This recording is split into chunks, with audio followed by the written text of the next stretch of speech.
Hello, ladies and gentlemen. Welcome to the 346th episode of the Geek First podcast. I'm the clown prince of podcast, Travis Snail, and I'm joined by Adam Marcaster, Dylan Moss. And your friendly neighborhood caster, Kirklin Patzer. I'm the Duran Taylor Field. Yeah. Okay. I don't know that reference. Is that the movie? Kirklin knows. It is. I do know. It's just it is the basic, movie. Yeah. So, ladies and gentlemen, this is a different type of newscast. We don't have much content nowadays. People are, in a crux. They're stuck at home, so they're not making games. They're not making movies. They're not making TV shows. So, what we do here, we're going to start off with little news, and then we're going to get into our movie of the week, Darkman, which was given to us by the Patreon Jeff Larrymore, who's supported us for a long time. So thank you very much, Jeff. If you want to do that in the future while we're still doing the remote podcasting during COVID, if you want to, now at the dollar tier, usually it's the $25 tier, but the dollar tier, you can do that same thing. Taylor, where can they find us on all the social medias? Ladies and gentlemen, you can find us with your internet connection in the search bar. Just type in Geek for Space Podcast. Particularly, go to geekverse.ca or Facebook, Twitter. Facebook, you can find our Clone Wars fan base poll that's popping off. Make sure you check out that every day, 6 p.m. That was a really abrupt end. And then so we can yes, and then like Taylor said, in the description down below is the audio and video feeds. Go subscribe if you like us, if you really, really like us. We're trying to get to 200 reviews. We're 29 away, so drop a 5-star written review on Apple Podcasts. We got tons of stuff going on the channel right now. Dylan, what did you just drop this week? Oh, you know what? I just dropped my Animal Crossing review one week into the game, and I'm playing it every single day. It's so good. So it was fun. I had a guest on for that episode, and we talked for like an hour and a half about the game. So if you want to go check that out, please do so. It's not on YouTube, so go to your favorite Spotify or Spreaker or Apple Podcasts, whatever you prefer to do. Perfect. Yeah, all those links are down below. Do that. And like I was talking about earlier, join our Patreon. Dollar level, you get every episode ad-free. You get early exclusive content. Catwoman should be going up next week, so that'll be a good one. Later on this week, I actually have a dynamic duo dropping. Me, Liam, and Kyle review day after tomorrow. Nice. It was, that's what happened finally. I said in 2020 it'd come back with 3 of us, and with everyone being quarantined, it was usually it's tough with planning, but this time perfect. And then next week I might have a guest on if I can do it, but next week I am going to review the 2-night WrestleMania with no crowd, so that should be an experience. They're doing, Oh, it's so depressing. it's just in an empty arena, so I'm more just reviewing it for just to see, like, is this such a disastrous show? Because if you follow me on social media, I said they should have delayed this, but no, they're like, we're gonna do it, and it's like, okay, so we got tons of stuff still popping off on the channel. If COVID's not stopping us, they might stop us from meeting, but one day we'll all nice hug, we'll be back in the studio. But today we're gonna talk about a little bit news. I was just gonna start off with this, as we kind of talked about last week. I don't think it'll be a reoccurring theme. So 2 things to do with the topic was because of COVID-19, Wonder Woman has been pushed back to August, so we kind of talked about last week, like, could it go streaming, whatnot. Seems like they're not ready to pull that plug on it going streaming, and this is not confirmed at all, but we always talk about our scoopers and C plus scoopers, this and that, so it's kind of in the C plus tier. But there was multiple scoopers throughout the week talking about that Disney's considering, kind of what we talked about with Wonder Woman, that they are considering putting Black Widow on VOD, just because of right now theaters like China reopened their theater, but then they had to close it again. So movie in entertainment industry, stuff like that, are kind of getting worried it might not even open at like August when Wonder Woman slated. So what would you guys, we talked about this Wonder Woman, so I know it might be similar, but what would you guys think about Black Widow maybe getting the VOD treatment? And there's rumors that they're going to do 2 like varying prices, where one's for rental, one's for purchasing the movie, and then eventually it would go to Disney Plus after 3 months. But how does that hit you? 3 months on Disney Plus, really? Well, that's what they do is these are the rumors, but usually when a movie releases on DVD or Blu-ray, then it's 3 months after that is when it goes on Disney Plus. Yeah, I don't know why that seems so short to me, but because if there's like some really high fee for this movie, which I feel like Disney would do, I feel like they'd make Black Widow like $30 or something. I feel like if it's only 3 months, I'd want to just wait at that point. Mm-hmm. Yeah, I'd probably agree with that. It's interesting that you have the option to actually buy it, like, so you can just own it from like the day it comes out. I guess, Is that and what then that again, means? these are all still like rumors, so they could easily drop it and Yeah. be like, "Oh, it's not. That's not the case. It's just rental." But I imagine also you'd pay more. But I guess if if you want on VOD today, you can buy it and have it at home, and you're good to go. I guess if you don't have Disney Plus, right? Yeah, I If wonder if that'd be like a code that unlocks later. Like you're just buying it, and you can see it Yeah. at the time, but then you have to wait until you have Yeah. the full, like because that wouldn't be a physical copy. That would just be a digital code, right? Yeah, just the digital. Yeah. Yeah, which is kind of weird. Who needs that if you have Disney Plus? I don't know. Yeah. I guess that's Yeah. why they give you options, so it makes sense. Taylor, how you feel about it? I don't know. Like, I'm definitely into my digital copies. You know, whenever I go out to the Walmart or the Best Buy in town, I like to peruse and see what kind of movies they got. And I'm just a sucker for the trifecta. You know, the hat trick, the holy trinity. It's the Blu-ray, DVD, digital copy combos. You know, you can't go wrong with that. And it's like, yeah, it's the best. I mean, you can sometimes pull off the foursome, you know, and that's like the 4K and the Blu-ray, the DVD, the digital copy, and those are like really rare. But in this case, I think it's nothing like that'd be super like new or anything like that. Because like whenever we go to the movies, they're always advertising like, hey, the movie you're seeing right now, if you wanted to, you could go right onto your phone. Yeah. You could buy the super ticket, which basically gets you like. I think you get the movie right away, you get extra points, or you don't get the movie right away, but you get it right away, like to buy digitally when it comes out digitally, and I think you can get it, you get a few other incentives as well or something like that. It's part of like you get your movie ticket for the theater experience, you get like popcorn, and then you get the actual code voucher to get like own the movie when it comes out digitally. So they've kind of got like incentives already for things like that, at least Cineplex does. So I think it's just a matter of, you know, Disney kind of like navigating the water, seeing how they can take that kind of setup and apply it to their own thing.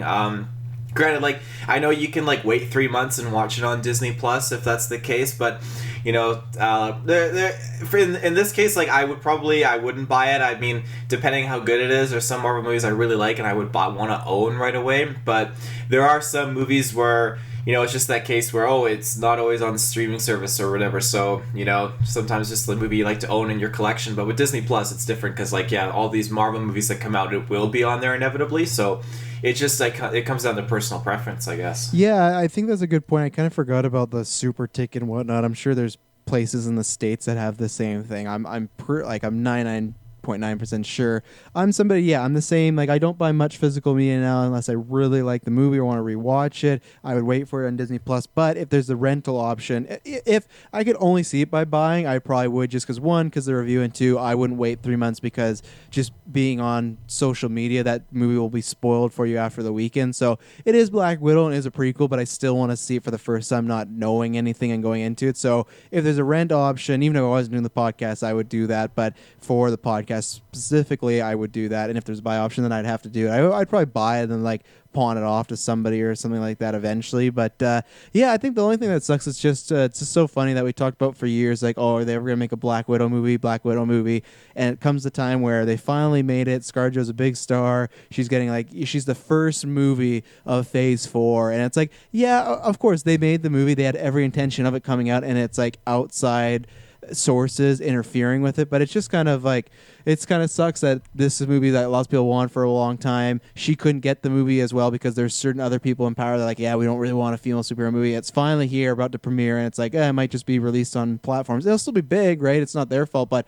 I think that's kind of shitty that after all this time, she's not gonna get that big screen. The character's not gonna get that big screen version. I think even when theaters came back, they would still do like a special re-release, and I honestly would go see it on the theater, but it just sucks for the first time you're losing out on that experience. So No, totally. I totally agree. It's a shitty situation for everyone right now. yeah, and I was also going to say, I imagine I still don't know if I buy the Black Widow rumors, but I think if the Black Widow, if that's true, then I think for sure, and I think we probably still get it, but I think for sure we're going to get New Mutants dropped here soon on a VOD or something like that. New Mutants, and they've also been rumored about Mulan, but yeah, New Mutants is another one I'm interested to see what they would price that as, because it's obviously a Marvel X-Men property, but it's not that huge, so it's going to be interesting to see if they do that. For sure. I don't think New Mutants is going to successfully release even digitally. I think it's cursed, so I think they're going to go to release it, and the amount of bandwidth usage is going to crash Disney Plus, so it won't be able to properly air. That'd be the worst. And That then wouldn't be on Disney Plus, though, would it? No, I think all these movies will. Well, who knows? Because I think eventually it would, because all the other X-Men movies are on Disney Plus, and this movie's not Yeah. rated R. So I But think it isn't would. this, like, I know obviously Disney has X-Men now, but isn't this kind of in the boat of like Dark Phoenix, where it still is like releasing under Fox distribution rights or something? Yeah, it is, but I don't know what Dark Phoenix is going to go on after, but all the other Fox ones are on Disney Plus, so I think it will go. The only Fox X-Men ones that aren't there are Logan and Deadpool, like 1 and 2, just because they're rated R, but the rest of them Yeah. they're up there, except for America. America has like they apparently have some deal with the HBO for like the next 2 years, so they can't. But in Canada, we got them also. I think eventually it'd go there, but same thing. I don't think they'd put it there day one. I think they'd probably try this VOD thing because, try and get as much money out of it as possible. What was the that Deadpool was the Christmas movie? Like, wasn't that 14A or something? Yeah, it was, and that's not on Disney Plus. That's not on Disney Plus either. No. Okay.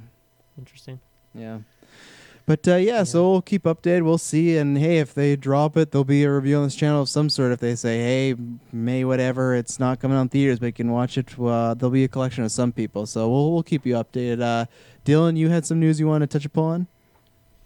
Yeah, there's a few.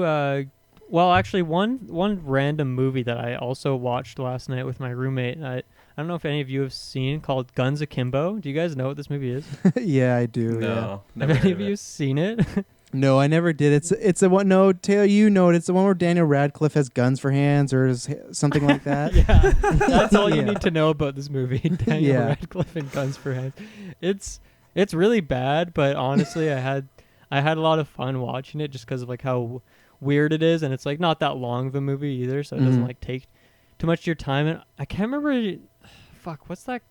Travis, you would know the guy's name, but I can't.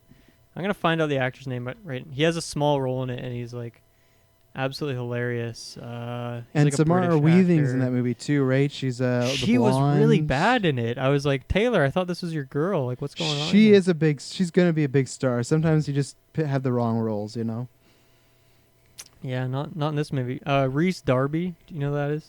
Reese Darby. I don't. Let me look him up. I don't know. He's it like on name, I guess but- he's in Flight of the Conchords. He was in Yes Man. He plays like the weird boss. Oh, I think Oh, so. yeah. Yeah. Yeah, I know him. Oh, he's yeah, in Jumanji as well, right? Yeah, he's in Jumanji. Yeah, Yeah. which I saw Jumanji 2 and fell asleep, so that was fun. Yeah, I didn't like that movie a whole lot, but yeah, he's just randomly in this movie. He plays like a homeless guy, and he's just like hilarious. Like he's on the level of like Jesse Plemons in Game Night, like that kind of just weird, small, Oh, obscure yeah. character who's only in it like a little bit, but is just great whenever you see them on screen. So I don't know. Like I can't say I'd recommend the movie, but like I don't know. It might be worth a watch if you. Mhm. It's just weird seeing like Daniel Radcliffe and like what he's doing now, and like Elijah Wood, and he did that really weird movie recently where he's like on that island like trying to find his dad or whatever it is, and it's Yeah, just I can't, the funny to Farting see like Corpse movie.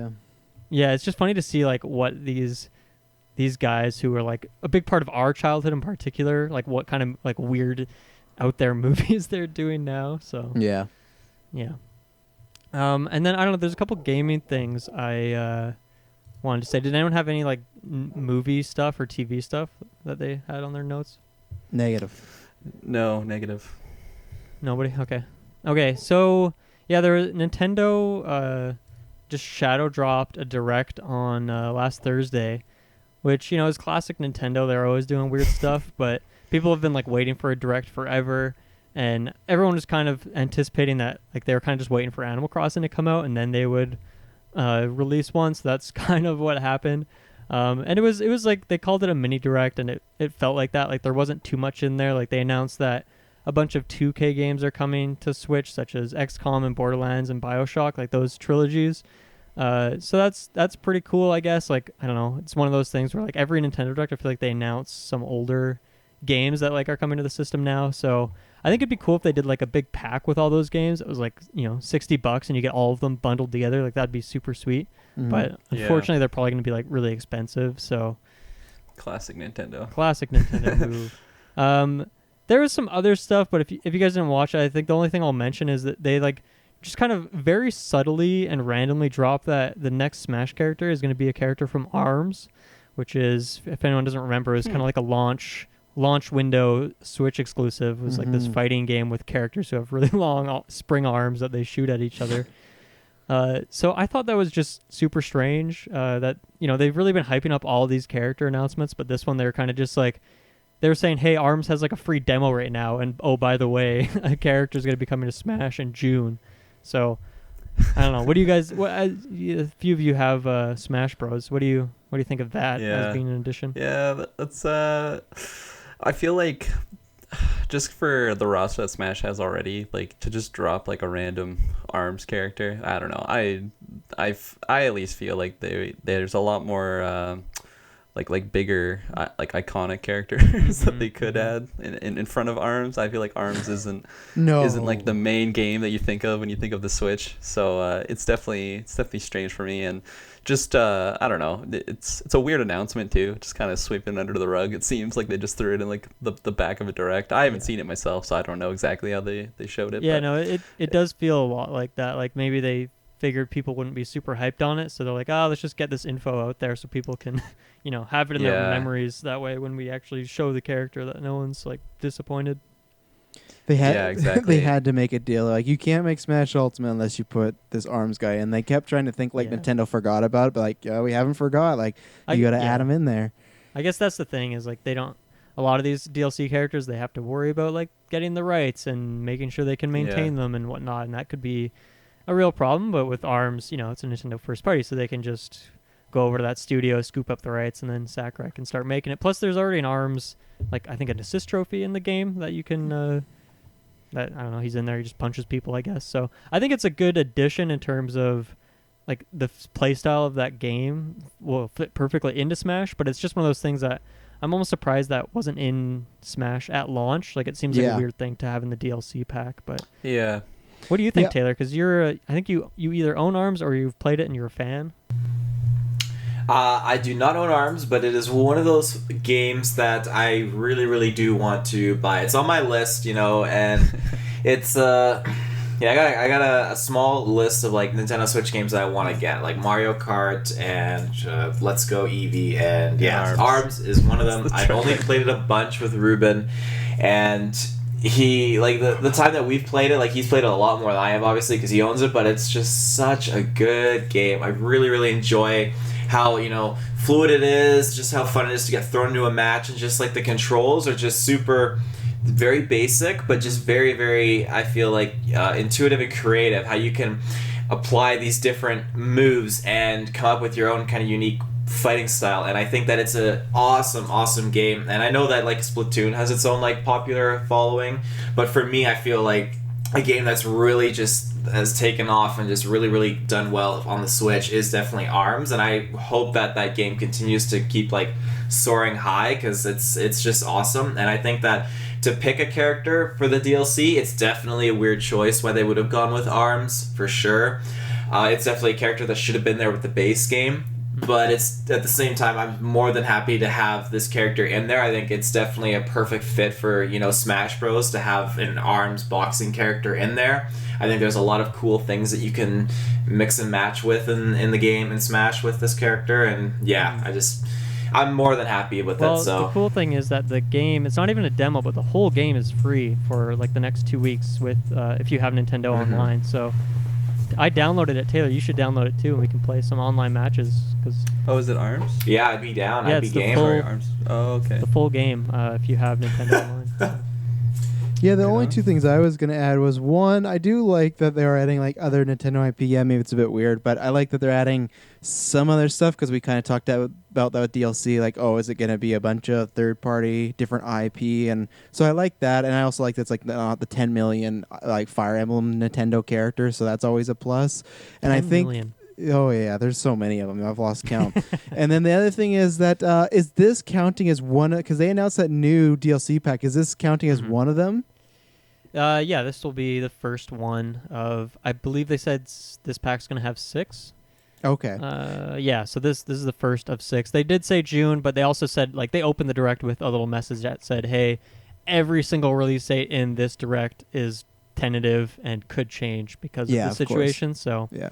Okay, yeah. no, I was just wondering, just because like you and others were saying, it was kind of quiet. I was just wondering if it was like a Cyclops Colossus situation or like a Piranha Plant situation where it's like, oh, he's coming, he's not part of that, but because he doesn't really fit with the the kind of what we've seen in the other DLCs. So that's exciting. Whenever you guys have and we play next, I'll be excited to try them out. I've never played ARMS, but I think it looks like a fun game. I think I'll never buy ARMS unless I play it and it's like amazing or it's like really cheap. But yeah, I think it's a good choice. Yeah, I'm actually kind of surprised. Like, obviously, all release dates have gotten pushed back, but I feel like June is really far away because when Sakurai did the announcement for Byleth at like the end of January, and then the character came out like a week or two later, he had said that they had recorded that video in November. So that video and that character was like mostly done in November. So it seems pretty wild to me that it's going to take all the way until June for this character to come out. Now, obviously, things could have changed in the last few weeks, but I just thought that was a little bit strange, and it's kind of a long time to wait. So I wonder if it'll be like a quick back-to-back where maybe like Nintendo's quote-unquote E3 Direct will have, here's the ARMS character, and here's the other surprise new character coming out a month or two after. So who knows? Might take way longer than that, but I just thought that was a bit strange, the timing on that at least.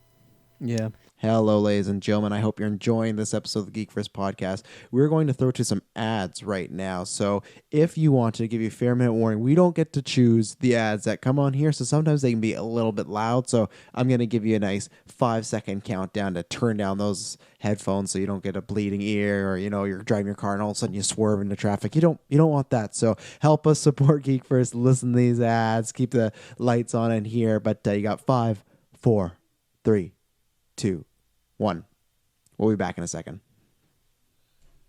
Are you one of the thousands of business owners and freelancers who know you could grow or retain clients if you only had a well-written, easy-to-read monthly newsletter? Have you made money from your newsletter list in the past, but there never seemed to be enough hours in the day to send one out regularly? Good news! Letteromatic is here to help. Letteromatic provides easy-to-read, easy-to-monetize newsletters for only $300 and 30 to 45 minutes of your time per month. Go to letteromatic.com, that's letteromatic.com today to learn more about how you can make your newsletter list work for you.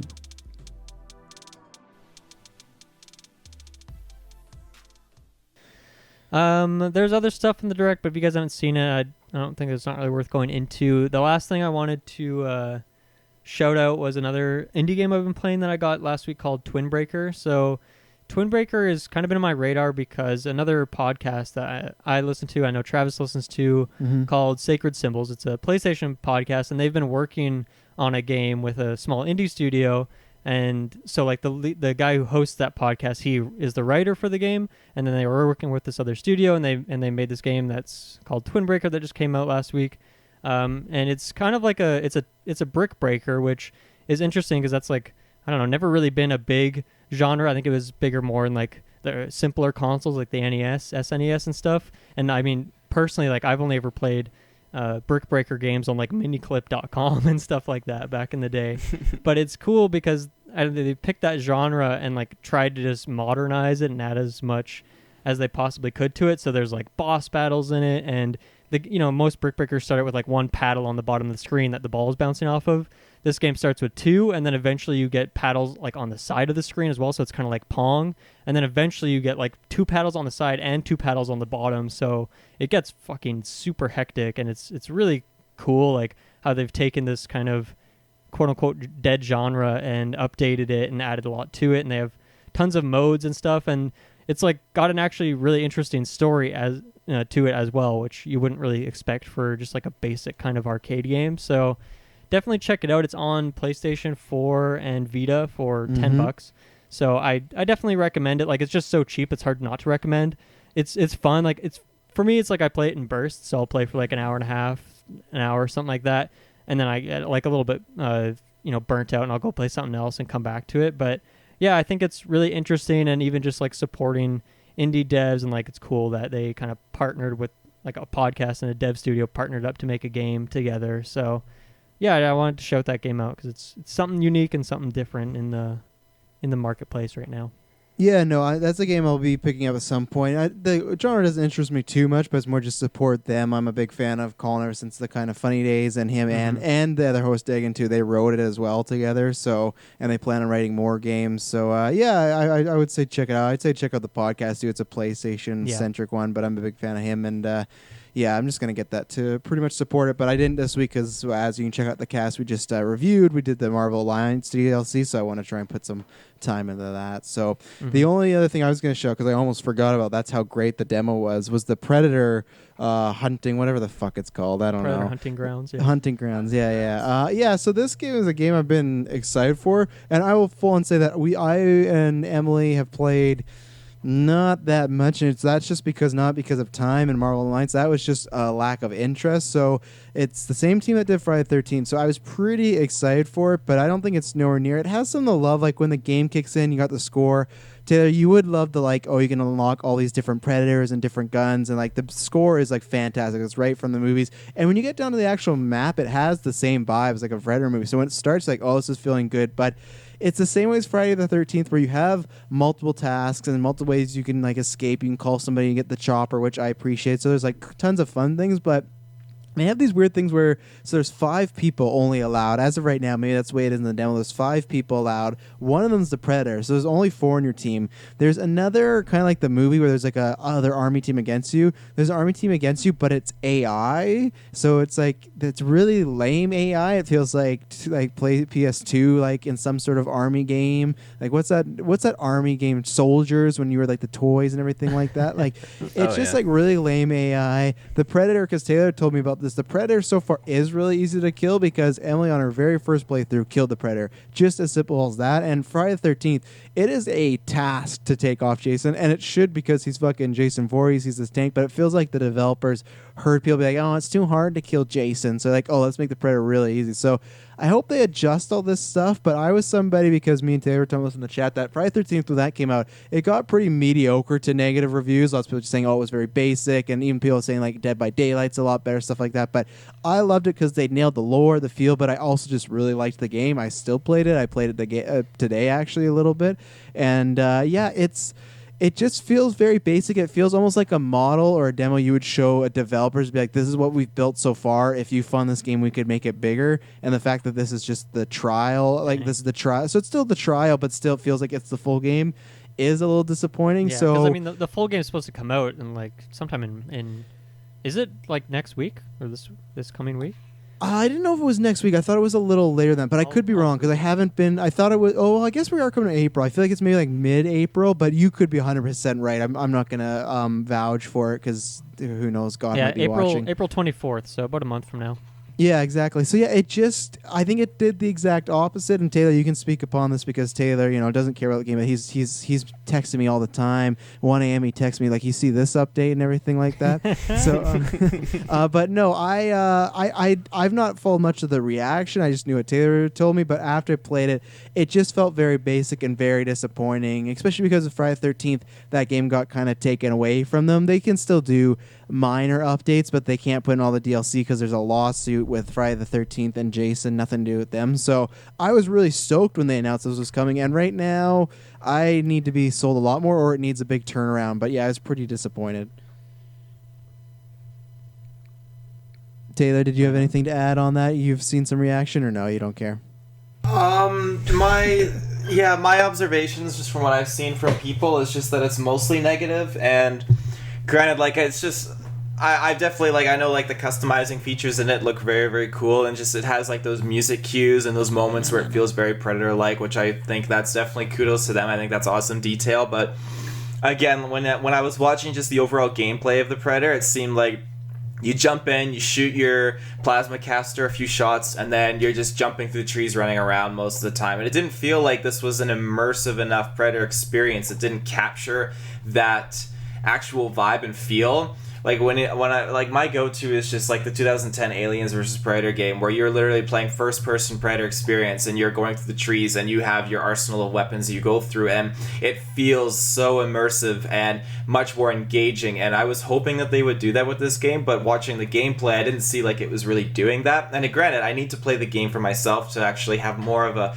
proper opinion on this. But that being said, like I just feel like there still needs to be a little bit more work that's done into this game, and the fact that they have an AI team coming at you at the same time, I think is pretty ridiculous. I think it's immediately, to me, that should just be another human team. 100%. You have like two teams of 8 that have to like go against each other, or if they feel like it, they have the ability to work together to kill the predator and just amp the predator up, make him beefy and just a bullet sponge, literally. Because when I saw his health just depleting as fast as it did, I thought, wow, this is complete bonkers. Like, it just doesn't make any sense.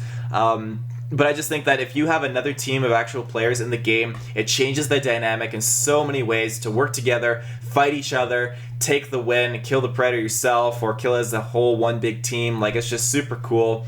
But yeah, again, like I like how it's got that Friday the 13th vibe where the helicopter comes in at the end and everyone has to escape out of there, which is cool. But it just seems like overall that a lot more work needs to be put into it. So I will bite my tongue for the time being and see what's next. Yeah, no, right when you said about the real people, I thought that was going to be the case. It wasn't going to be AI. And I thought, oh, that's a fun idea of like there's another team going against you while the Predator's around. But no, it's just these lame AI. And yeah, I do wonder. I'll make a prediction that I actually don't think it's going to hit that April 29th date. I think they're going to, or 19th, whatever it was, I think they're going to, if the reaction is as bad as maybe some people have been saying, I think they might delay it a little bit and maybe do some fine tuning. Maybe they're too far gone, but that's just my guess. Because I remember at one point Friday the 13th got a big delay. I'm not even gonna say it's gonna be a big delay, but they've known to do it. So that's gonna be my prediction because I just don't think this game is ready for prime time.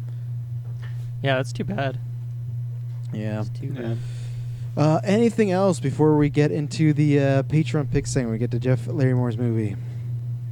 Not on my watch. Not on my notes. Okay. Nope, I have not been seeing too many things popping up.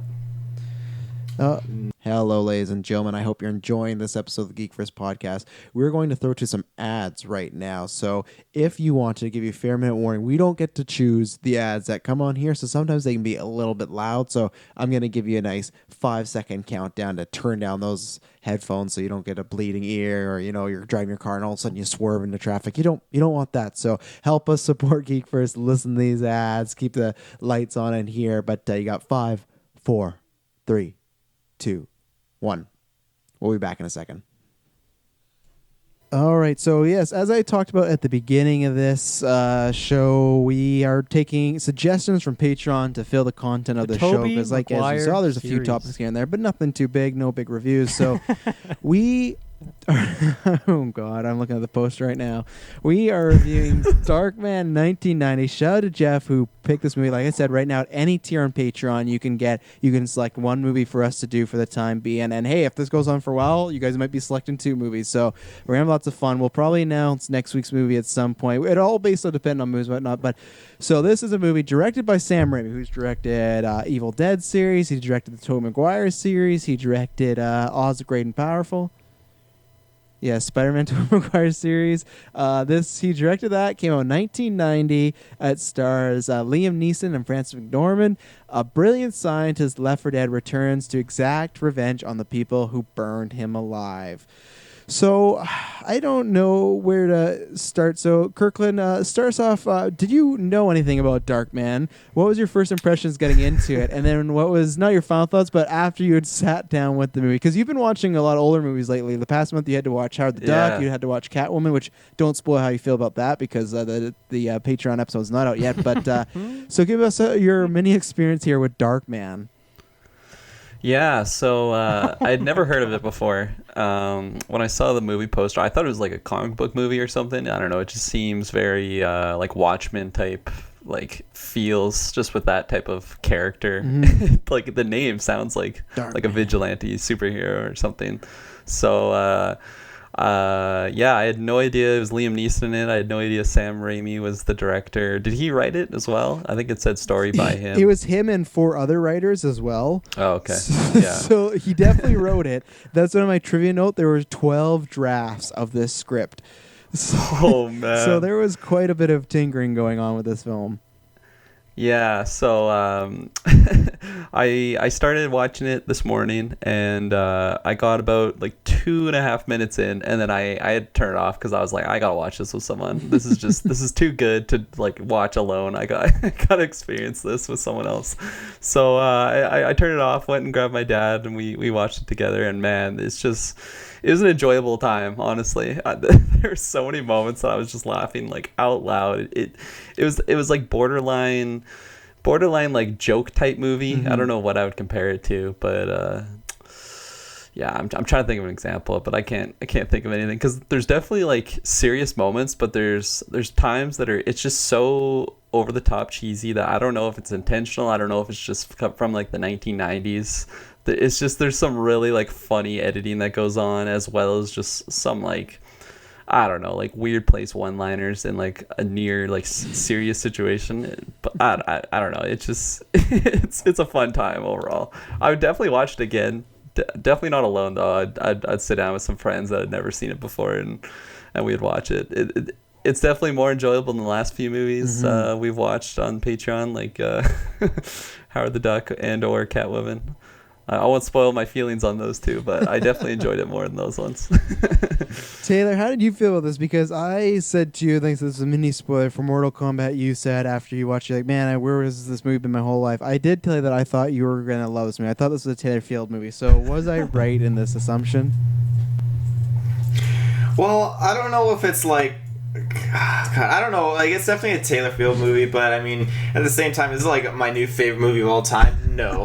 But it's like, I kept writing notes down, and I'm glad. Like I've been doing like a Harry Potter marathon with Madison, and I was like, okay, we're taking a break. We're gonna watch Darkman. So I booted it up, and we got it playing. I'm like, well, you know, like. I'm really into 90s movies. Like again, like this just has that 90s aesthetic and the vibe and everything. I love being taken back to that time, and I was definitely taken back to it in this. And so when it was playing, it's like that first scene. It happens, and like I'll get more in detail with these as I go through my notes, but like that leg scene happened, and I'm glad again, like you, Kirkland, I wasn't watching this alone, because it would have been so much less enjoyable. Oh, yeah, for sure. But just that leg scene happened, and then I thought, okay, like, is this actually for real? This is wild. But the scene, like, that wasn't the scene that really got me in, because I was kind of in shock from it. The scene that blew my mind was the randomness of these, like, actually these multiple vehicles bursting out of these wooden crates with guns blazing. And I was like, where did these guys come from? Oh yeah, no, yeah. That was the moment that I turned it off. I went and grabbed my dad to watch it with me. Was when he like took the guy's leg off and used it as a gun. I lost it, and like I swear that's like 2 minutes into the movie. Oh yeah, this movie starts. They never call back to that. No, it starts at like. It's just it like floors it's just the dead. gas, and it never breathes. Like, even in the slow moments, like Liam Neeson is losing his fucking mind in this movie all the time. Like, it's the most acting you've ever seen in a movie. He's going ham. Yeah, I think this is the movie George Lucas thought, you know, I'm gonna get him to be my Qui-Gon Jinn. I don't think so. Yeah. Liam Neeson, yeah, like he was definitely, you know, he was acting his heart out, but I almost think that like he could have been replaced with Nick Cage. I think Nick Cage would have been a good Darkman. Yeah, 100%. Those your first initial thoughts, Taylor?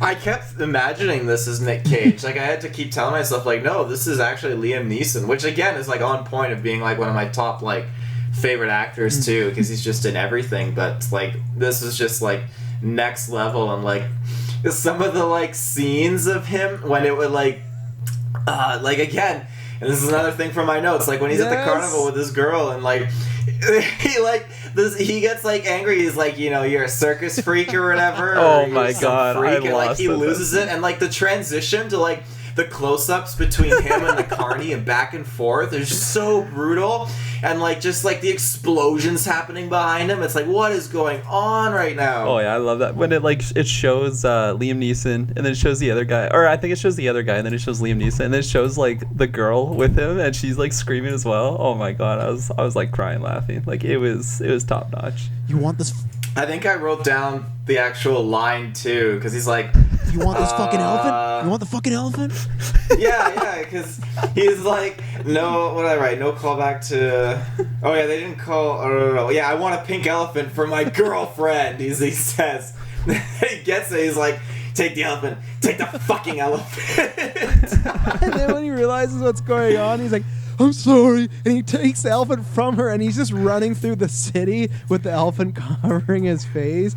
I did appreciate that, like, when he was, like, because he's normal Liam Neeson, he's Peyton, and then he goes through, he becomes Darkman, but then when he can be, like, normal Peyton again, he's still, like, really off. He's, like always hunched over, and he's always, like he's on a different level, so I appreciated that he always never seemed completely right when he got his face back, but that scene was and then even then they're like intersplicing when he's getting mad at the carnival guy, they're just intersplicing like flashbacks of him getting burnt and beat up, and it's like it's not this carnival guy's fault, but they do mention that his rage, for some reason I think they said some weird percentage, like his rage went up 87%. I don't know why they chose 87%, but this movie is just like riddled with dumb stuff like that, but it's just like it's so good. But Taylor, anything else initially? No, I won't go too far into my notes yet. Just like it's just the movie just had so many surprises, things that just went up the last moment, and just it kept getting crazier and crazier. And the fact that this is actually like a trilogy blows my mind. And like the title, which I'll get into that later, of the second one, just left me my jaw dropped. Return of Durant. Yeah, like what the hell? Yeah, he's like a crap villain, and he's not even the main villain of this story, but he's returning in the sequel. But much like Mortal Kombat, I'll thank Jeff because we're going to do these, but Taylor did mention, who knows, we'll have to figure out, but he did mention these are some we should do a watch-along commentary track because they're so crazy, because I've never seen the second and third because those are straight to DVD. Sam Raimi didn't come back, or I guess straight to VHS back then. Sam Raimi didn't come back, nor did Liam Neeson, so I've never seen him. But the guy who plays Durant did come back, so that's probably why the movie was called that. He's like, I'm not coming back unless you call it The Return of Durant. So so my experience with Darkman is the only reason I'd watch it because I'm a Sam Raimi fan. I love the Evil Dead movies. I love Spider-Man. Check out in May, the Spider-Man commentary track will be dropping on Patreon at the $5 tier. So I love pretty much everything he does. Even Oz Great the Powerful, I'm a big fan of that. And they've never confirmed it, but I'm really hoping he is directing Doctor Strange too, because I just think that would be such a fun style. And I think, like Kirklin talked about, there's definitely, I think, moments that are really cheesy and over the top. There's some that I think they're going for 100%. Like if you watch Evil Dead or even Spider-Man, there's some cheesiness where I think on purpose Raimi does, but there's definitely some that went even over that line. That was like, whoa. But that's the only reason I watched this movie. I remember a long time ago, I like recorded on TV. It was on AMC or something like that. So like, I'm going to watch this. And it was just a wild movie. It's not what I was expecting, because the posters, like Kirklin said, like when I looked into it, it looks like a dark, depressing movie. It looks like it's going to be something really serious and really gritty. And it is that at sometimes, but then like Kirklin says, there's one-liners or just Liam Neeson, and like he's yelling at a cat at some points. He's just telling the cat to like fuck off, and it's just, well, you think I'm some circus freak? Look at me with my circus hat. Oh, are my circus freak now? It's crazy. Like it's this moment where he's really depressed. Where they took my hands. Like, what's your problem, cat? And it's just, I know. And I love it because this is before Schindler's List, and this is before Frances McDormand did Fargo. So this is like right before they broke and became big stars. So it's like, and I have it in my notes, this is Liam Neeson's first starring role in an action movie. So they're really going for it. And I think they did tell him to like cheese it up, but there is levels amount of cheese that even surpass like a Nick Cage or a Willem Dafoe in Lighthouse sometimes. It's crazy. Like I've never seen Liam Neeson done a performance like this again. I think this was my second time watching it the whole way through. And like I enjoy it. Same thing. I watched it with Emily, and she would tune in and out, but anytime she would look up from her phone and look up what she's doing, she would like just start chuckling and shake her head like, what the fuck is this movie? Because it is just one wild ride after another. There's semi of a narrative, like this guy trying to get revenge, but it doesn't even matter because you're just on, it's just an amusement park ride. You're there for the fun, and I had a good time. This is a movie I would watch again. Like I said, I've never seen the sequel, so I don't know if those are similar in the way that they're kind of really cheesy over the top. I don't know, but this is a movie I would watch again in the future, just because I forgot honestly how wild it was. I'd seen this maybe 5 years ago, but even then I must have blocked like the amount of it feels like Taylor, it feels like Mom and Dad's or whatever, that Nick Cage one too.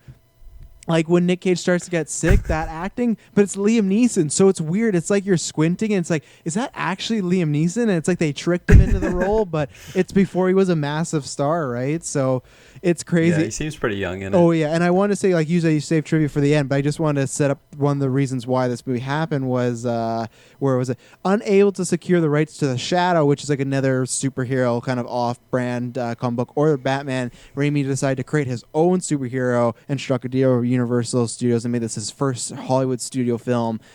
He had it in the vein of like, and you can see like he wanted to make a monster movie, sort of like that, sort of a tragic movie.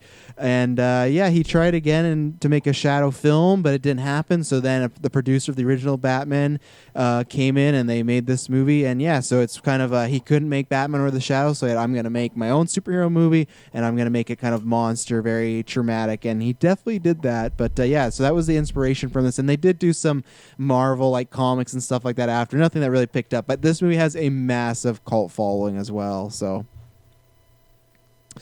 where do we want to start with this guy? Dylan has a glitchy internet, so he's gonna I saw that. he's gonna drop up for right now. But I guess we could start at the beginning, right? Of just he's a normal guy. We meet him. He's like a scientist that's working, I guess, to fix people's like limbs or defects and stuff like that. I guess like burnt victims or something like that, right? It was so funny when he's like first in the lab and he's like, I don't know, doing the trials, and he's got like his lab assistant there. I don't think his lab assistant says like anything for like the first like 2 minutes he's in the scene, and I'm just like thinking to myself, like, this guy is literally just like making bank for doing absolutely nothing. Like Liam Neeson is just running the show. Oh yeah. So yeah, I honestly don't think he said like a single word for like the first like few minutes he's even in the scene. No, but I might be wrong. Liam was really attached to him, because when he dies, Liam's reaction, oh my, no! He like thinks about him like as well. Like I think it's when they're like at the, I think it's like a ball or something, like some sort of fundraiser, and then he's like outside, like in the rain. He sees the one guy that like I think he shot his lab assistants. I don't know. It wasn't too clear what happened to him. Oh, what the guy? And then, the guy that they killed? Yeah, he's getting flashbacks when he sees the guy that shot him. Yeah, right. Because he's like, "Oh, give him some air. Oh, I'll give him some air," and he like has his gun. Yeah, no, they did. They shot him, but they did in a way where this movie is rated R, but they did in a way to like hide it that it was rated R, because a gun goes off, and then for some reason they just show like a smoking barrel or something like that. But it seems like it's a completely different shot. But they must have been close, I guess, because he remembered him a few times. No, absolutely, he's getting like just flashbacks. Hilarious. Mm-hmm. That whole like lab scene when they're like basically killing his assistant and just like torturing him, like that is so like gruesome. It really is. And, like, that fun. the whole, and we'll get into the leg gun too. Like, but just that scene of Liam Neeson, it went on for quite a while, and I wonder what else happened, because Sam Raimi had to cut some stuff out of this movie. So, it was It was brutal. They threw him. It was brutal. They like drown him. They strangle him. All these things. Well, and they're like burning his hands. They're like burn like off. That he is like down to the bone. His hands, and then afterwards they start like just like drowning him in like battery acid or whatever the hell that tank was in there. Like it was just so gruesome. Yeah, and you're seeing his face like burn in the water and everything like that. Yeah, they really did a number on him. Oh yeah. Taylor, what were your thoughts about the opening? What did you feel about Payton? We meet him, he's a nice scientist. The other thing I'll say before Taylor goes is the sex scene. The very first scene was very strange because we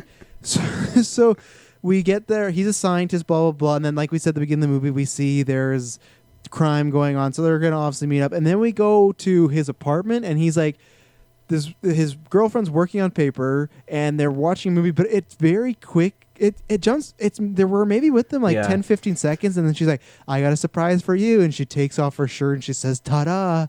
And then and then we see their shadows on the projector, and they're just like, "Oh yeah, this is a great surprise." Like the sex scene was really cheesy. Like it very much reminded me of The Room, honestly. 100%. With like how like how quick and like just abrupt like the sex scene happens. And It's like, oh, I wonder what's gonna happen. Oh, okay, they actually just had sex. We don't and then even- it's like afterwards. Yeah, we It's don't like- even get time to like meet her or know the relationship. They're just getting right into it. And just the whole ta-da. It was super, super strange. And yeah, I don't have much to add on the beginning grind opening. But yeah, it was just, I knew the lay gun was coming. But when you see it, especially too when they go to the guy and he's still just hopping around while all those gunfires going on. But Yeah, I forgot to mention too, like when they come out and they're basically gonna just like check the people for guns. So first of all, like there's a couple guys with like guns and like a knife or a baseball bat or something. One guy just got nunchucks. And then when they're like, oh yeah, when they're like when they're like checking them for weapons, they pulls nunchucks off another guy. So I'm like, holy shit, is that like a go-to weapon?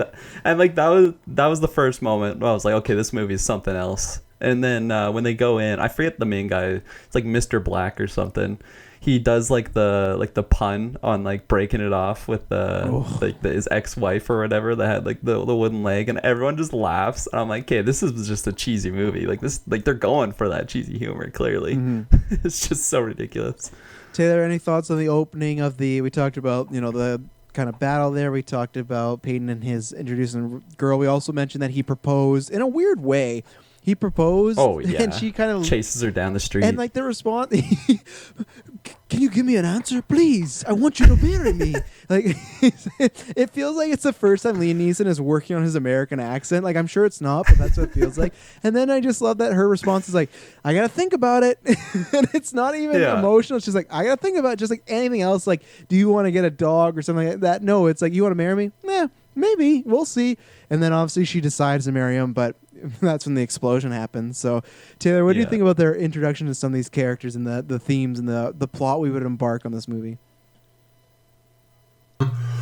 Yeah, no, I just, like Kirklin said it, like that line that was just dropped at the beginning, like I was married to a girl with a wooden leg once, I had to break it off. I thought, wow, they just really went there indeed. So, and then just that definitely set the tone for me. Like Liam Neeson's character overall, like this beginning part, it was definitely like a little awkward, but I was like, it's like young Liam Neeson, I can get behind this. A little awkward. It just got like, it just got a little awkward, a little crazy and janky, but just when he was doing his experiment stuff, and then the power went off, and then those guys like showed up there, and just when he was crawling and he was all injured and he was trying to get to the ticking bird, and the bird ticks and then the explosion happens. That's his origin story. Not in a million years did I expect to see the explosion and then Liam Neeson's body flying out of the building up into the sky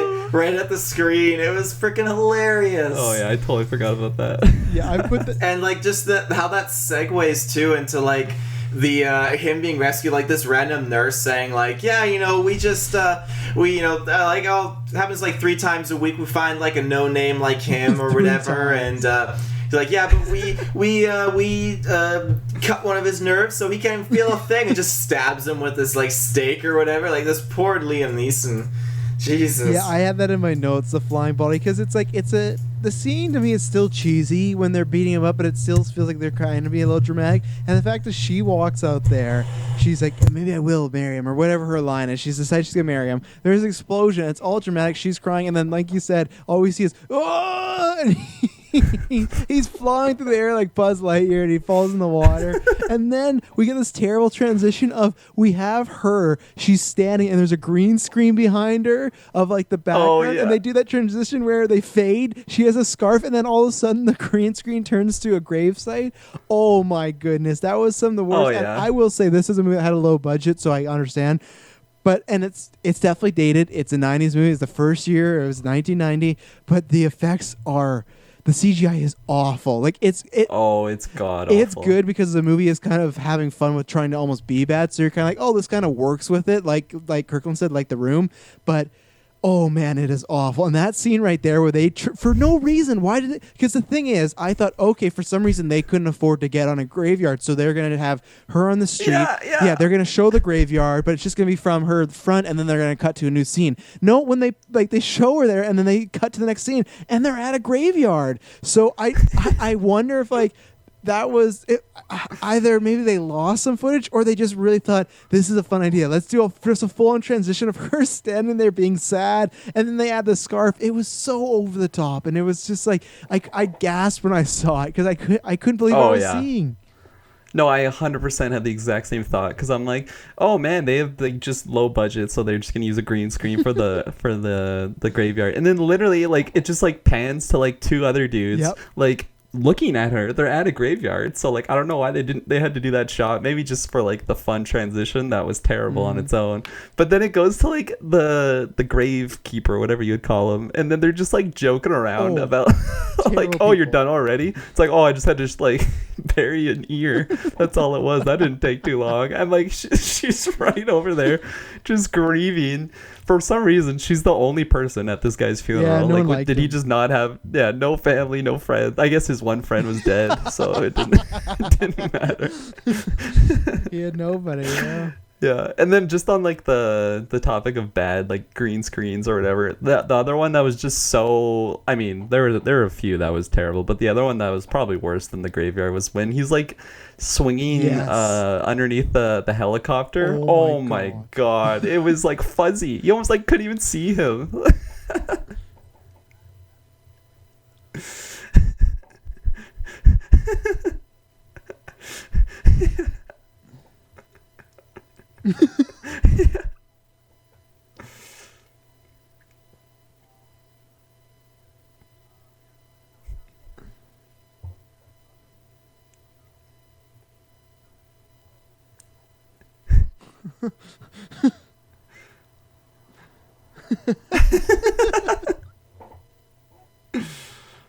Yeah.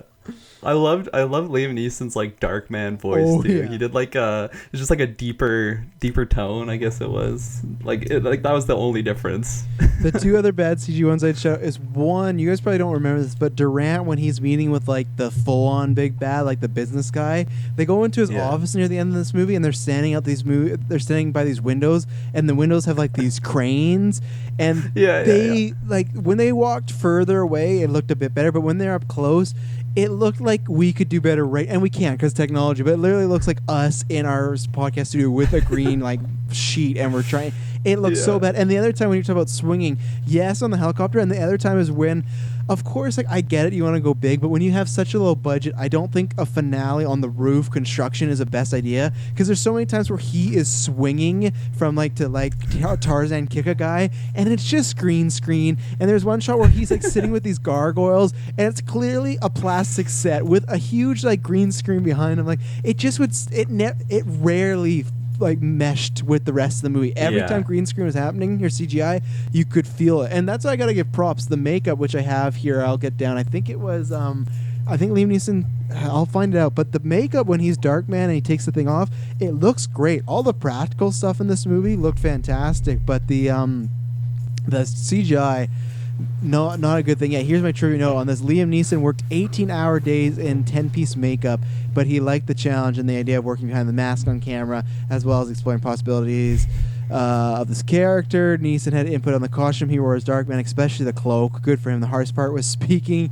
with false teeth because he didn't want them to move at all, which was funny because his teeth were literally just like sticking out. He had no more like skull or face, but 18-hour days. So he was sitting in that makeup chair a lot, and I thought they did a great job. And also, I didn't remember if they fully showed his face, and his face was shown quite a bit, so I mad respect for that. And one thing I just want to say too before I forget is when the helicopter scenes, what was really off-putting when he wasn't wearing his Darkman makeup or the mask, whenever he was just Liam Neeson in his Darkman cloak, it looked really off.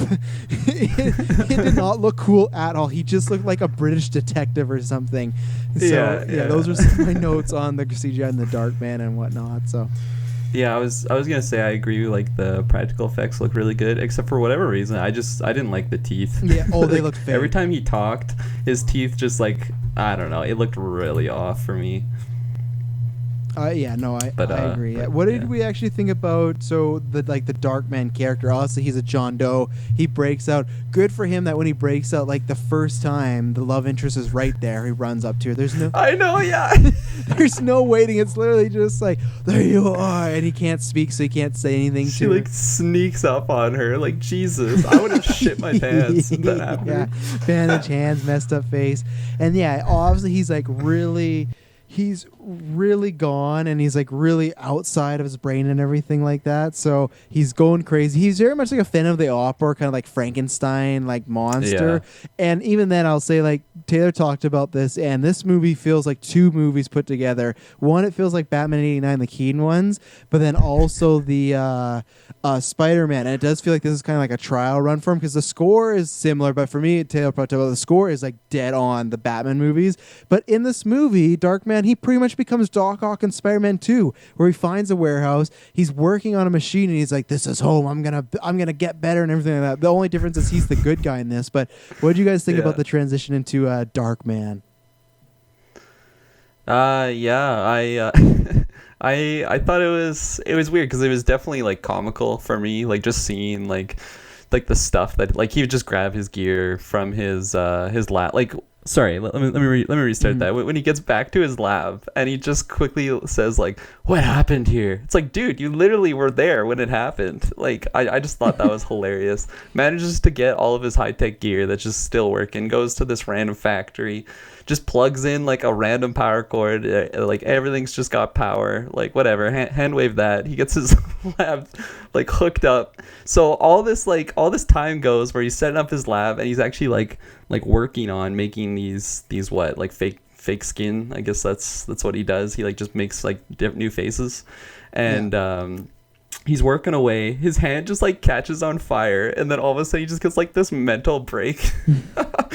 I just thought it was so hilarious. He's like, "They took my hands," and it just seemed like so random to be saying it like at that point. Like, you already know that your face is fucked. Like, you already know all this stuff happened. I just thought it was hilarious that it just like took for his hand to just light on fire for him to just like break in that moment. Oh, I just thought it was hilarious. But the whole transition to Darkman, it was I don't know, it's definitely tied to just like comical humor, because just like the funny little, I don't know, happenstances that would be going on, like when he first runs into his love, and it's like literally right after he leaves the hospital. It just everything was happening so fast, and I just felt like he just became this vigilante like so quick. And I don't know, I liked it for sure, just because it was funny for me to be watching, but I don't know, I wasn't taking it too seriously. Hello, ladies and gentlemen. I hope you're enjoying this episode of the Geek First Podcast. We're going to throw to some ads right now. So if you want to give you a fair minute warning, we don't get to choose the ads that come on here. So sometimes they can be a little bit loud. So I'm going to give you a nice 5-second countdown to turn down those headphones so you don't get a bleeding ear, or, you know, you're driving your car and all of a sudden you swerve into traffic. You don't want that. So help us support Geek First. Listen to these ads. Keep the lights on in here. But you got 5, 4, 3, 2, 1. We'll be back in a second. Yeah, Taylor, Darkman has transitioned to the vigilante. Yeah, it's just like I didn't understand all of it, but I definitely enjoyed it when he kind of embraced it. Like, even the ending too, he's like, Peyton's gone or whatever, and that was kind of like, yeah, you know, it makes sense. Like, he's not gonna have a normal life. Was that Ash? Was that Ash from Evil Dead? Yeah, that was. Yeah, oh yeah, yeah. Okay, yeah. Because originally here, my new notes are coming all over the place. Sam Raimi wanted Bruce Campbell to play the lead role, but the producers were uncertain that Campbell could handle the part, so he makes a small cameo. But yeah, that was Ash from Evil Dead. They were, and remember, he's on the Spider-Man, so they love working together. Yeah. Okay, sorry, Taylor. But yeah, it's just overall, I thought like, wow, the transition is pretty janky, and like he, like, I definitely feel bad for him, but I love when he has an emotional breakdown. He's like, I'm a scientist, and it's like, what is going on with you? But it was just I didn't understand how he like had a little shopping cart with a couple computer towers in it, and then he got to his lab and he set up this whole thing, and he was like, had mass productions of people's faces and everything. Like, he was so well equipped, and it was just blowing my mind. But God, let me just check my notes here. Yeah, I definitely liked how he looked with like the bandages and like the cloak and the hat. I liked it so much that I would even cosplay as it eventually at some point. I think it just looks super cool. But when he finally uses the fake skin to pose as Polly, and he goes in and he gets the case, and then when like Duran like goes and attacks Polly when he's upstairs, like the fake tickets are there and everything. It's just absolutely, it's like such a horrible setup, but it works. And like then when Polly's thrown out the window and crashes, and the woman screams, and then the woman turns around and screams, seeing the lookalike of Polly. I just don't know, why was he sitting on the bus stop waiting? You know, like he should have got out of He there. wanted to see the death of Paulie, I guess, or his work, or he wanted to see what would go down. I don't think he needed to sit right in public at the bus stop. Like he could have went maybe around a corner, and that would have been suffice. Oh, yeah. No, I was also thinking, like, what if... Sorry. This man's had a mental break. You know, you guys are making fun of him, talking about his hands, and he's a scientist. He's been through a lot of trauma, you know, so he has no way what is left or right. But he knew his timer was running out. That's what I don't get. Like he kind of looked like he was surprised that his timer ran out. But it's like, no, you got 99 minutes. It just you felt should have been around so the corner. like such a poor decision too, because like Durant is literally coming there to find Polly. So if he finds you with the money, like that's even the worst situation. And like he's literally outside his building. I don't know. Yeah. I don't know. It felt really his methods are not questionable. the best I'll give you decision. that. Yeah, for sure. Yeah, go ahead. I guess when I'll touch upon this after, but this scene where Duran like supposedly dies in that helicopter crash, which I'll come to after, when he pops up in the next scene, like this was the point where the movie was so wacky that I just thought that they just did it and didn't even care that the helicopter exploded on the overpass and Duran was just unscathed in the next scene. I was like, I believed it because this was so crazy, and then it took me a second to realize, like, oh no, it's not, it's Darkman. So I was super happy that that's actually the way it is, but I mean, it doesn't matter, he's unscathed in the sequel, I guess. But the other thing too was that photo I sent to the chat of that guy holding that gun. Oh yeah, he always had that stance. That was just it cringed me, that stance, like full on squat, holding the gun at waist position. Like you're not getting any kills with that position. But like when he had that like extensive scene like fighting Darkman, and Darkman was like sent off like the goon who showed was like running and yelling and ran to him, and like he was wearing a mask, and then he pulled the mask off, and then it was Liam Neeson's face mask, then he pulled that mask off, and then it was the real guy underneath. Oh yeah. And he's freaking out, and then Darkman walks up wearing the mask of the freaking guy. It stands there and like looks down at the body and looks back and like he like cackles. Yeah, his face is so ridiculous in that scene. Oh my gosh, so bad. I was just gonna mention too, like in that same scene, because he's wearing, like, the guy's wearing two masks, and he with tape on his mouth. So he takes the first one off, and then it's just like an actual face, and then he goes to take the other one off, and there's just like the skin like revealing by the neck, where he like goes to reveal it, and it just looks so just so corny, like the way that it just like when he takes the first mask off, it's literally a person's face. You can't see another mask, and then it goes back to him, and he like is obviously wearing a mask. Like it just looks so like the transition is just so funny. I did appreciate though when he gets shot, they have like the mask. It's like Liam Neeson, and when he opens his mouth, you see like the tape in his mouth. So I did like that nice little touch of like the little whatever. But yeah, you guys were talking about how crazy the scene is. Just when he walked up with the long hair guy's mask. Like just hearing Liam Neeson's voice come out of him, and just the face, and shout out to that actor who was meeting Liam Neeson's craziness. But yeah, it was that whole like 10 minutes between that and the helicopter, just the series of unfortunate events that happened was bonkers. That was just, we're going for it. Literally, they didn't care. They're having fun. It was wild. Oh, it was wild, because Durand, like, they decided to arm him with a grenade launcher, and, like, this thing had, like, it was so unrealistic because the tubes were so tiny, and, like, the scope on this thing was so wild, and he literally, like, he's just bombing the whole building, and then when it escalates, and, like, he's like on the freeway or whatever, or like they're above the freeway, and Duran is just grenade launching the fucking freeway out I know. yin-yang. Oh, I know. I was gonna say, So that was nuts. GTA, man. He would have a 5-star. Like there'd be like military on him. Like he's murdering so many people on this highway. So I got, Yeah, especially but when he I shoots do down like the appreciate police the- chopper. Yeah, he shoots that down. Oh my god. I do appreciate, like, you know, when he's trying to, like, frame Duran and get him, like, arrested, and he goes into the store and he's like, my name is Duran, you know. He practices that and one he line. gets him arrested. Yeah, it's just so bonkers. Another thing, too, when Duran is talking to the main bad guy and they're looking at the skyscrapers and the cranes, and the main bad guy, oh, where is it? He's like, I got bad news and good news. The good news, your wife died. Oh, Just yeah. kidding. I gotta remember that one. Like that was, like I don't. I have no words. I have nothing. I Yeah. can't explain that. But yeah, wow. So random. It's so random. Yeah. Couldn't have your The main bad guy, I forget his name, but he totally reminded me of like Shooter McGavin, that actor. I know it's not, but it totally reminded me of him. Yeah, you're not far off. Similar hairstyle and whatnot. Yeah. Let me see. I'm trying to think. How do? Did you guys have a problem with Strack Industries? I thought it was Stark Industries at first. Maybe that's who he is going for. You know, it was Yeah, I was thinking about it. cinematic universe one day.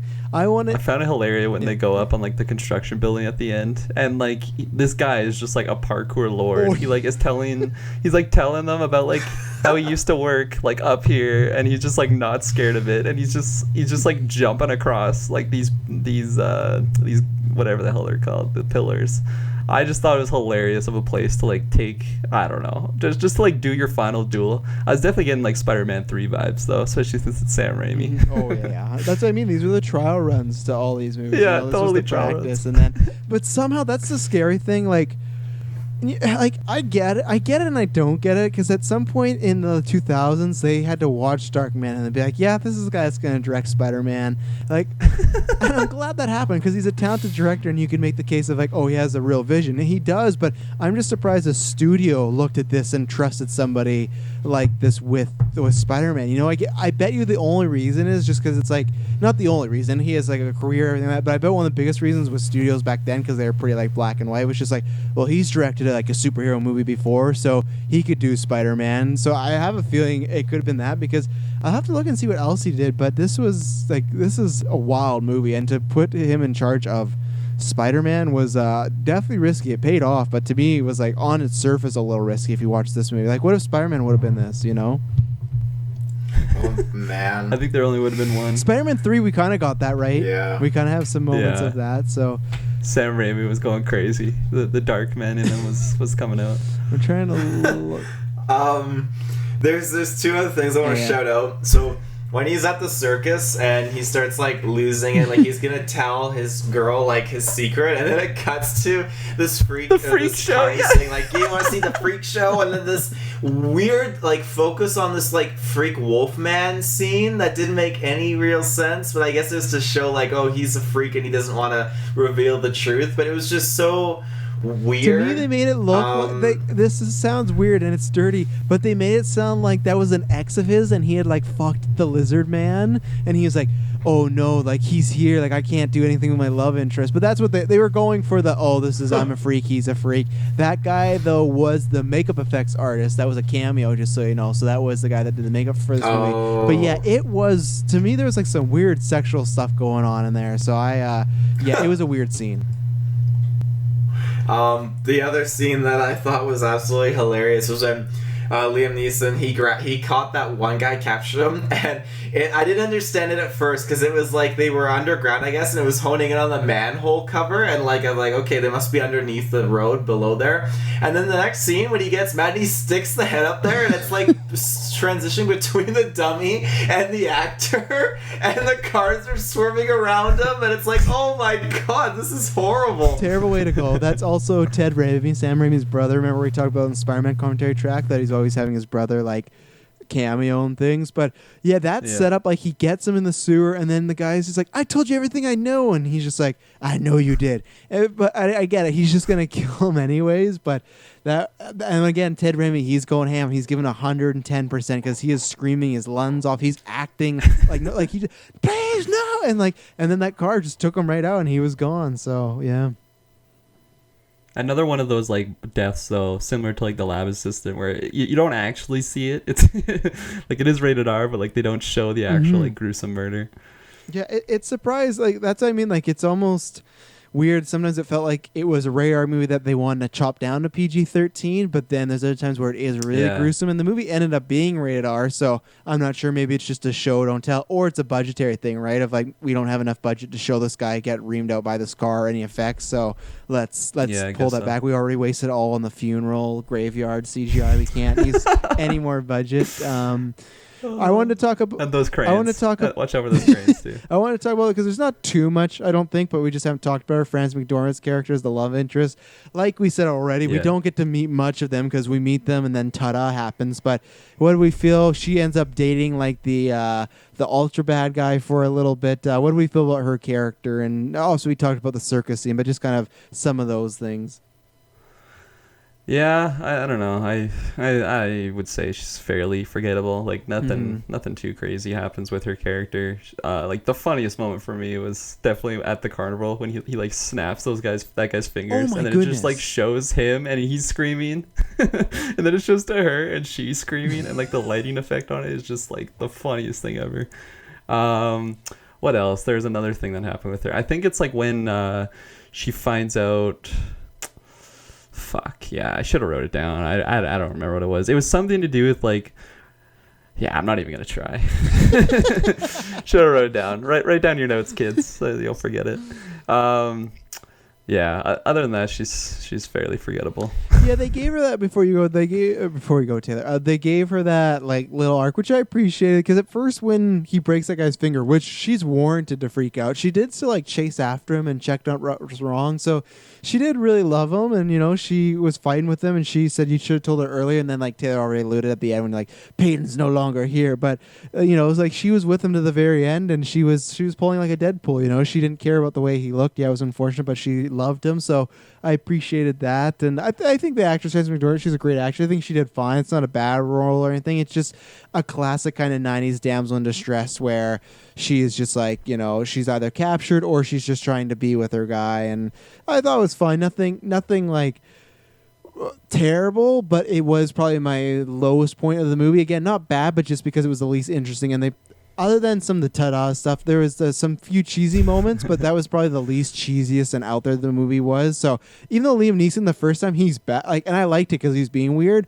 but man, when he comes back the first time with his face, he's acting just so creepy around her and everything like that. And I get it, he's lost his mind, but it's unnerving to watch, to be honest. Yeah. Well, when they're like at the carnival and he's like about to tell her his secret or whatever, and then he hears like the freak show thing and it changes his mind about like revealing himself, and then he like asks, he just like grabs her, he's like, was there someone else while I was gone? Was there someone else?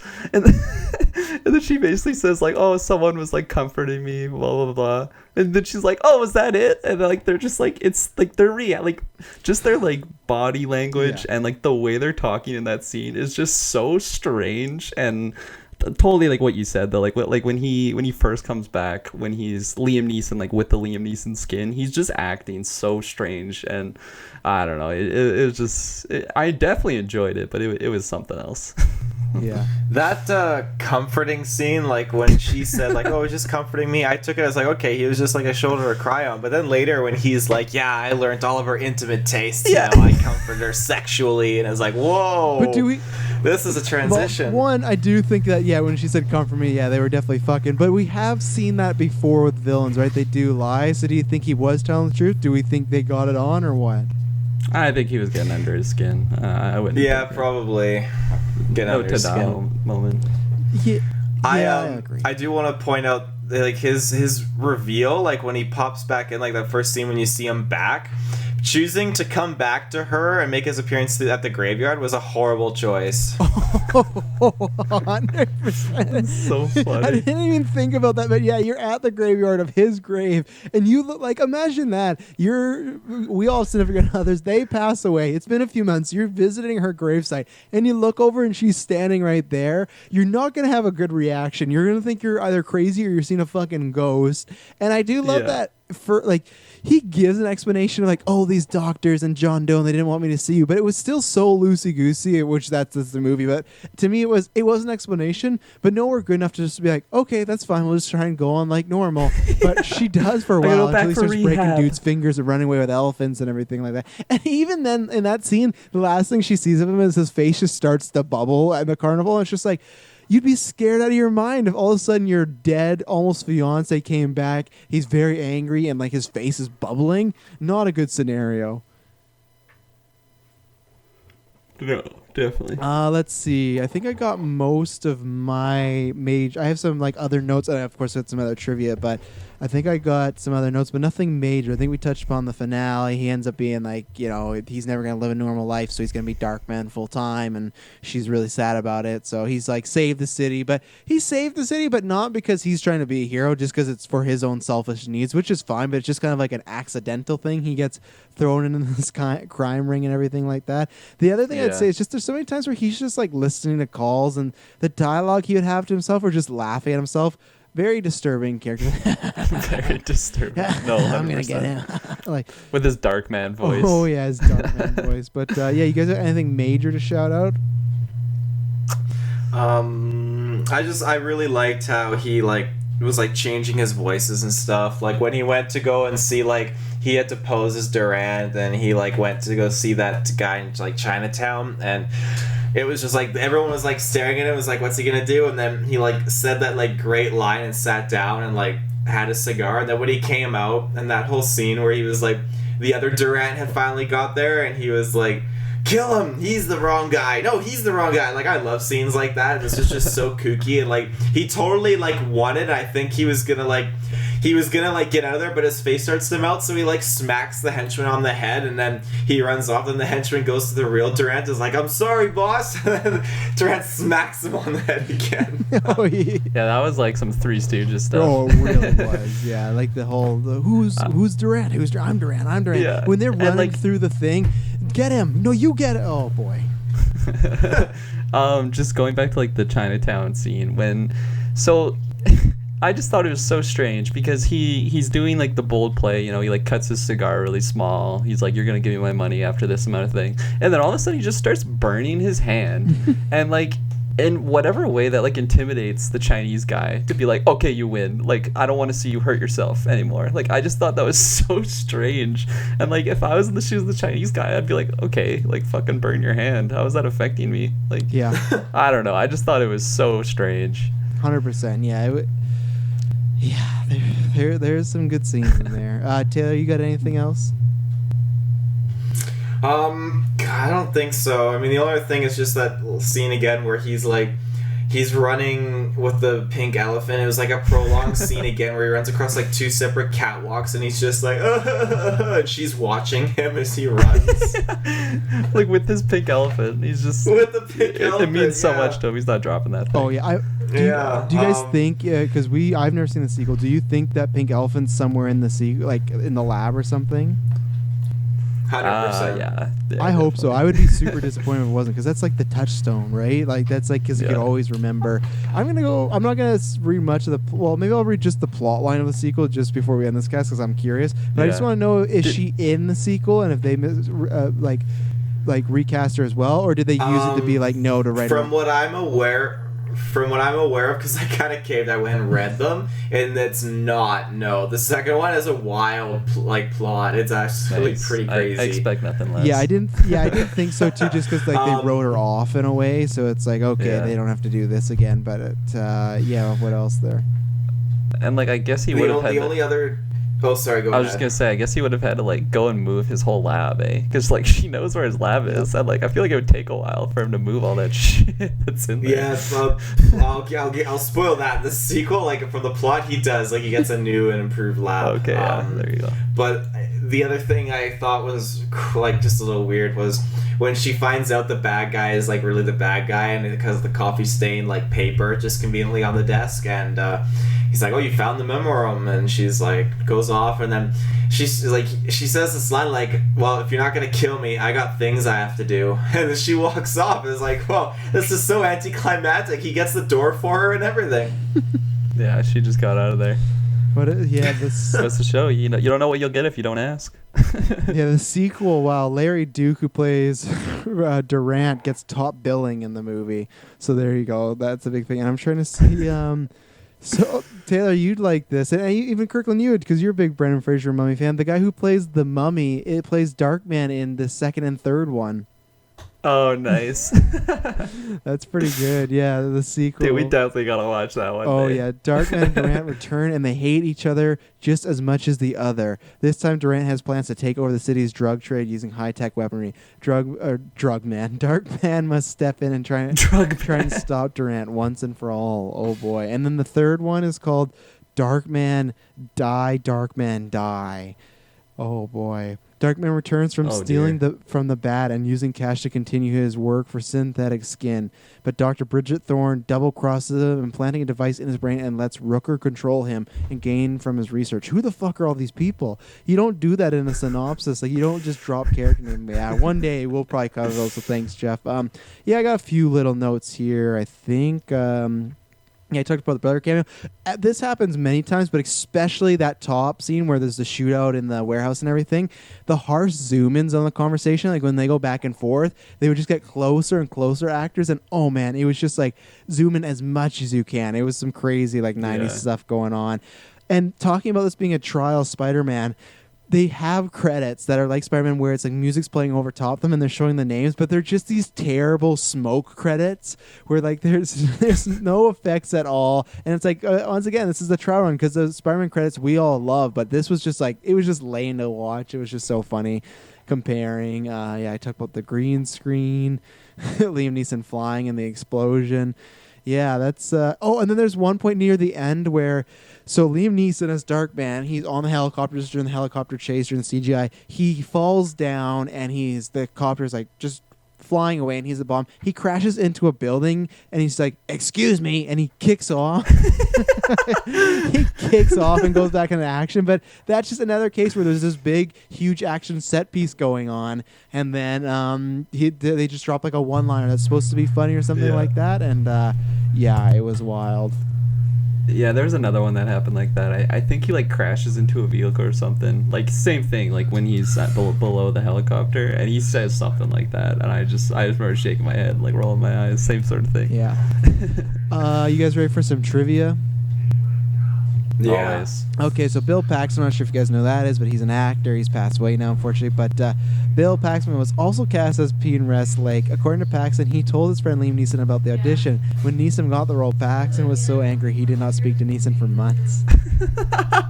Wow, that's actually Oh my shocking. God. So he just like, there's this film I'm auditioning for, and Liam Neeson was like, "Great, I'll go do that," and he did that. That's like there's this girl that I started talking to, we're really hitting it off, all these things, and then this guy's like, oh yeah goes in there, just swoops her up. 100%. That's so and that's funny. like kind of, he didn't get the role, he wasn't there for it, but it's just a fun trivia. I always like the show that Robert Englund, he's the guy that plays Freddy. He's the guy that got Mark Hamill the Luke Skywalker job because he talked like, there's auditioning for this thing Star Wars. I think he may have auditioned, I don't even know, for Luke, but if it wasn't for him, we wouldn't have Mark Hamill's Luke Skywalker. So there you go.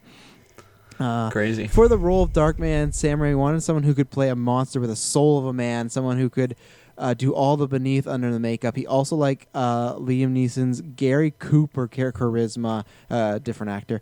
Neeson was drawn in the role. I already talked about that. Neeson contracted the Phoenix Society, an organization that helps accident victims with severe disfigurements adjust to re-entering society. So he did do some research and stuff, so I guess some of that acting out, it's good. The intent was there. Some of the acting out is... But then again, maybe, people... I've never been in anyone in that situation, so you might be acting out, like, pretty crazy and different, right? Like, he did go through a very traumatic experience.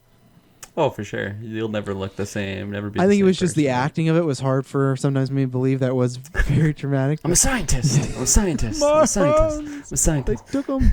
Why? Yeah. Let's see. That's like the only GIF on this movie. I swear, I was looking for some good GIFs. I swear, that's like the only GIF. Maybe one more when he's like actually Darkman. Yeah, we need some more internet. And then you get some other weird Internet ones. start making that. We need to make a comeback. Maybe this will be it. Joel and Ethan Coen, who are known for doing Dylan's favorite, Big Lebowski, No Country for Old Men, which yeah. me and Kirklin really like, and a bunch of other great movies. They're close friends of Sam Raimi. They did some uncredited script doctoring on the final script, so they gave some notes and maybe write a page or two. So there you go. So additionally to the 5 writers, there technically is like 7 writers on this, so that's great. This makes a lot of sense. The editing process was extremely difficult. The editor allegedly had a nervous breakdown and left the production. Universal executives... I'm an editor. I'm an editor. He's like, I can't edit this movie. It's such a mess, you guys. Universal executives were also rather nervous with some of the wild things in the film. They insisted to be taken out. Sam Raimi confessed that the studio movie making, as opposed to independent filmmaking, didn't fully fulfill him in the same way. However, Raimi did credit Universal's marketing campaign to the Darkman's success at the box office. The box office, this is 90s, like right at 90s. So the box office was, I have it here somewhere. I got the box office for the... There's no box office for the VHS. I can't remember. I will try to find it here very quickly. Give me 1 second. I think the budget was like 19 million or something like that. Here we go. It was 60 million in the budget, and then the box office was 48 million, 0.8, so almost 50 million. So back then, pretty good. So it was a hit. It was not a big enough hit for them to put the sequels back in the theater, but it was a hit nonetheless. Let's see here. Where were we? The production suffered from behind-the-scene troubles. The screenwriting process was grueling. There was a lengthy post-production battles with the studio. Also, Sam Raimi and Frances McDormand, she played the love interest. I can't remember her name right now. Do you guys remember her name? Jules? Yeah, Jules. Something like Yeah. Yeah. They clashed with creative differences. She allegedly became very difficult to direct. Raimi said, apparently, I didn't know Fran as well as I thought I did. And the reason it was difficult that our conception of the best movie to make differed and arguing and trying to make the best picture possible. We did come across disagreements, but they are very healthy. McDormand, however, looks back fondly at the film and says she and her husband, who's Joel Cohen, are still friends with Raimi. So there you go. They had some troubles doing that. As I said, the script went over 12 drafts overall, so that's quite a bit. Gary Oldman was considered to play Payton/Darkman. I can see it. He's done some like weird different roles. I talked about this. It was Liam Neeson's first starring role. And then finally, which is strange, I wanted to bring this up, so there must be some cut stuff, but just to go back to the ta-da moment, finally, Liam Neeson and Frances McDormand were closely in rehearsals. They even rewrote the 3 love scenes they had together after he becomes Darkman. They got through the scenes, according to McDormand, by depending on each other's knowledge of theater and each other. And I guess love scenes just mean like when they're hanging out, I guess, because they didn't get it on at all while he was Darkman. I don't think he could. Yeah. Like, what's going on down there? Yeah, no, he's missing at least 1 testicle or something. One. He's pretty lucky. Mass explosion, 1 testicle. Like, imagine that. Like, he's all burnt up, but like his junk and his package are completely fine. Like, it's just a dispatch. But yeah, so I'm not sure if they had anything to do with the ta-da scene, but if they did, good for them, I guess. I don't know. What is your guys' final thoughts on this movie and a rating? And I guess I should ask at the beginning if you recommend it to anybody, but you can drop that now. Yeah, so I would definitely recommend this to I would almost put it under that like late night comedy like category, because it definitely is fun to just like sit down and watch it with some friends. Like I said, I watched it with my dad, and it was just we definitely had a good time with it. I probably will watch this again, honestly, because I feel like just not a lot of people know about it. So I'll probably, I don't know, one night sit down with a couple of buddies and just pull it out. Gotta get those gifts. I want to see their reactions on stuff like that. Yeah, yeah, I want to get some new gifts for sure. I would probably, for rating wise, I'm probably going to give it like a 6, I think. Yeah. Which is pretty low, because it definitely is like lacking in quality, in my opinion. Like the CGI stuff that we mentioned, there's just a lot of like wild things that are going on that, although like my rating seems like pretty low, I had more fun with it. So I don't know, but it is pretty bad. There are some like really bad moments in this movie, but I don't know. It's a weird thing, because it falls in that category where it's bad, so it's good, but it's still bad. So I can't give it like a high rating. Yeah, fair enough. I don't know. I'll definitely watch it again though. Yeah, more enjoyable. I'll than go some next because I feel like I'm similar to Kirklin. I would give it a 6 on like a movie like rating, but for enjoyment, I would give it an 8. So that's the thing. If you're like, Yeah, how does yeah, this okay, feel as there a you go. movie? Then yeah, there's lots of problems. It's like a messy movie. It's crazy, but with my enjoyment, I had a really good time with it. So yeah, I would recommend this to almost anybody. I would say watch with people. I still think it is fun enough that you could enjoy it by yourself, but I think with even just one person, you have a good time. And yeah, it was enjoyable. I thank Jeff for recommending this. I think I had a good time watching Yeah, it. I big had a time. good time talking about it with you guys, and it was a wild movie. And it's just one of those movies, kind of like when we did Howard the Duck, where I just go, this is a movie that exists, and that's the best thing about film. It's like a lighthouse where it's like, yeah, this is just out in the ether. So yeah, that's pretty crazy. So yeah, that is my final rating and thoughts on it. Taylor Field. Yeah, I'd probably give it exactly the same as you. I think on a movie scale, 6, and enjoyment, I go an 8, to be honest, because you have to watch this with somebody else. I don't advise watching it by yourself unless like you can enjoy movies like that, like wacky movies by yourself, and you can have a good laugh and see those things and just enjoy it. So by all means do it, but watch it with someone so you can bounce the jokes off of them and you can just share that experience, because it's such a wacky movie. I didn't expect any of this, and then just like even for that intro scene when the gun like comes off and the guy's just hopping up and down while his buddy's shooting from the leg, is just like what is happening. So Oh yeah, like it's when just- they're in the lab like afterwards too, and they're like beating up Liam Neeson. Their one guy's just hopping. So like, is that just his go-to weapon? Just this guy's leg? Like I just thought that was think so. hilarious. That's weird. That's so weird. But it's a movie I think everyone needs to watch. I'm surprised I never actually found this movie before and watched it, so I'm glad I definitely did. So I appreciate that it was nominated for movie watch. Definitely a good pick. Yeah, so hopefully next week we have some luck if we watch another movie, and hopefully we enjoy it as much or have a good bad time with it as much. But yeah, so next week will pretty much be the same unless there's some big news drop, or like we said, like something big of VOD drops. We'll be kind of doing this format for a while where it's sprinkle a little news in there, but then talk about a movie. So yeah, so we did all the plugs at the beginning. That's everything as below. Just go down the description. Everything's there. So you guys have anything to say before we end this cast? Nope. Just stay safe out there. Yes, exactly. Wash your Classic. hands. Social distancing. Yeah, wash your hands. Exactly. Taylor? Stay away from other people.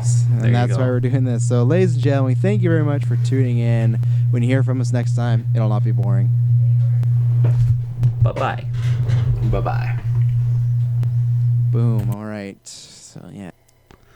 Gucci, I will stop this.